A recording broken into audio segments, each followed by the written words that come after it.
Aí essa necessidade que a gente tem de fazer com que a gente coloque as pessoas com uma visão de mundo cristã nesses ambientes que formam pensamento, que formam ideologias, é algo que passa por um aspecto importante. Por quê? Porque são os membros das igrejas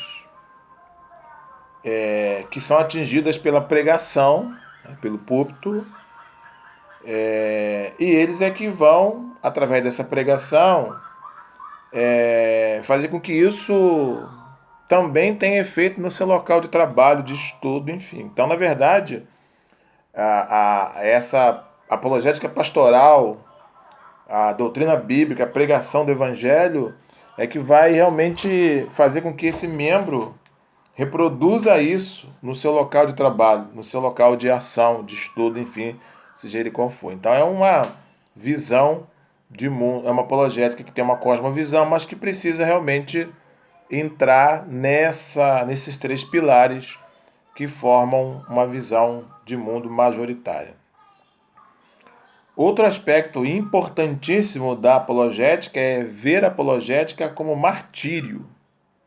Então a gente tem a apologética como cosmovisão, apologética pastoral e apologética pública, a apologética no sentido de defesa, de perguntas, enfim.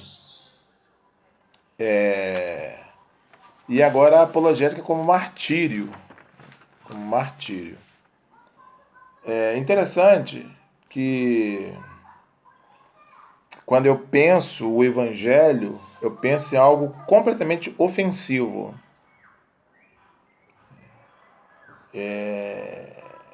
Ou seja, é algo que não vai ser muito bem digerido pela sociedade que a gente está inserido.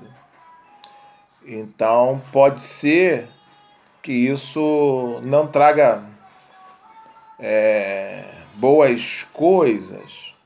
A gente tem aí os apologetas do século III, que eram filósofos que, para defender o cristianismo das acusações que ele sofria, da própria filosofia, eles eram filósofos que escreveram textos para mostrar que o cristianismo não era aquilo que ele era acusado, não era exatamente, a acusação não era verídica. E muitos desses homens, né, viraram mártires, porque pagaram um preço muito grande em relação a essa questão. Agora é claro que, por que a nossa apologética, ela, por que a nossa apologética não é ofensiva?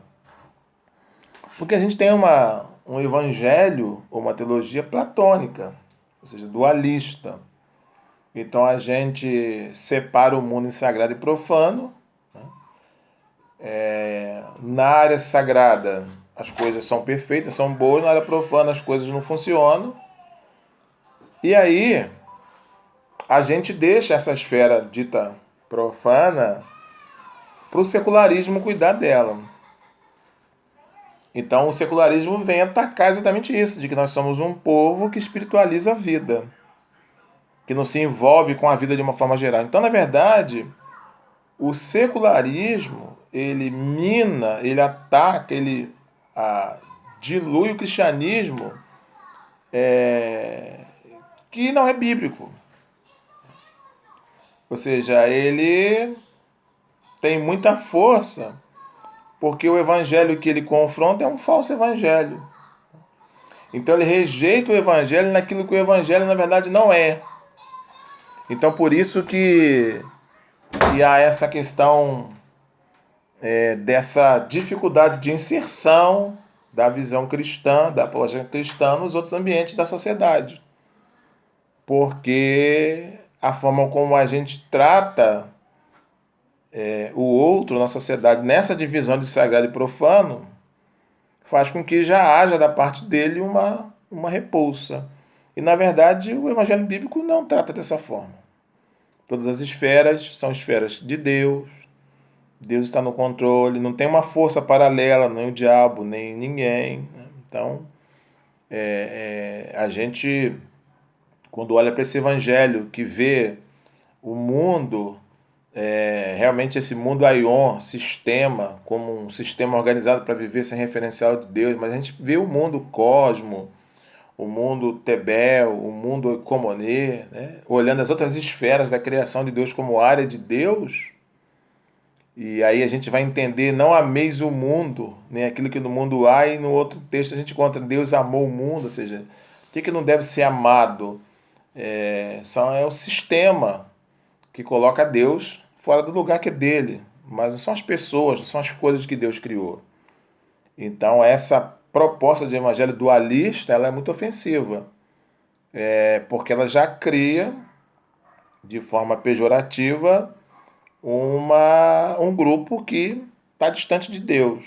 E o está, mas não está distante na questão porque está numa outra realidade que não seja essa realidade sagrada.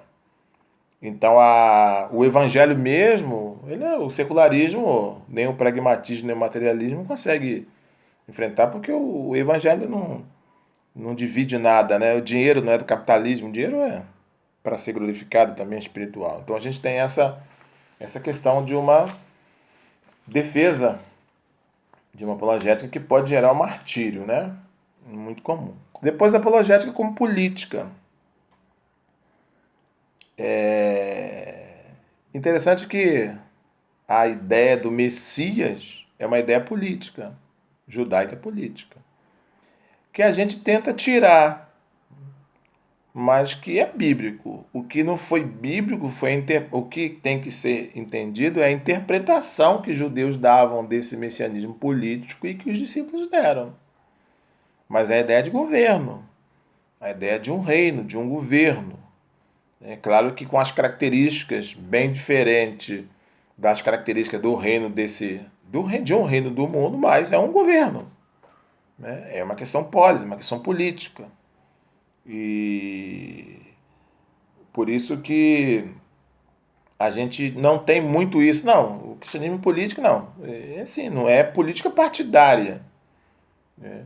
O evangelho não está nem na direita nem na esquerda. Não cabe um partido, porque qual partido que vai conseguir aclopar a ideia do evangelho? Então não cabe, ele é muito maior. Né? Então não é uma questão de partido, mas é uma visão política, uma visão de vida, não uma visão partidária de direita ou esquerda. Então, na verdade, é uma política, através de uma apologética, que vai dar sabedoria para que as pessoas possam perceber o evangelho,